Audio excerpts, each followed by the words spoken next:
ఈరోజు పెద్దాజీగూడలో అంతర్జాతీయ మహిళా దినోత్సవ వేడుకల్ని అధ్యక్షత వహిస్తున్న సీనా గారికి, అలాగే ఇక్కడికి వచ్చిన తోటి ప్రజలందరికీ కూడా మేము అంతర్జాతీయ మహిళా దినోత్సవ శుభాకాంక్షలు చెప్తున్నాము. మార్చి 8కి ఇంటర్నేషనల్ ఉమెన్స్ డే చేసుకున్నప్పటికీ మహిళలు ఇంకా ముందుకు రావాలి. ఇప్పటికే నరేంద్ర మోడీ గారు మాకు 33% రిజర్వేషన్ ఇచ్చి చట్టసభలో పంపించినప్పటికీ కూడా ఇంకా ఎక్కడో మహిళలు వెనుకబడి ఉన్నారు. ఒక 1%, 2% అనుకోవచ్చు.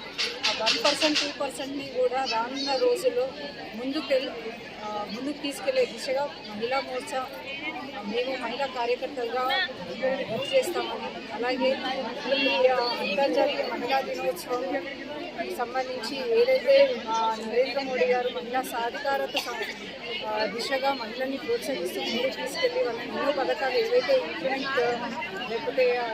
ఇంట్రడ్యూస్ చేయడం జరిగిందో అవన్నీ కూడా గ్రౌండ్ లెవెల్ వరకు తీసుకునే ప్రయత్నంగా ఈ సంవత్సరం మా కార్యాచరణ ఉండబోతుంది మహిళా మోర్చా భారతీయ జనతా పార్టీ. అలాగే మహిళలు అన్నింటిలో సగము, ఆకాశంలో సగం అన్నట్టుగా ఏ రంగంలోనైనా వాళ్ళు సాధించగలుగుతారు అని నిరూపించారు. కొంతమంది చరిత్రలో ఎక్కిన వాళ్ళు ఉన్నారు. వాళ్ళని స్ఫూర్తిదాయకంగా తీసుకొని మిగతా మహిళలు కూడా ఆదర్శంగా తీసుకొని ముందుకెళ్తూ వాళ్ళని వాళ్ళు కాపాడుకుంటూ సమాజాన్ని కూడా కాపాడాలి అనే చక్కటి మెసేజ్తో ఈ సంవత్సరం మేము మహిళా మోర్చా ముందుకెళ్ళాలి.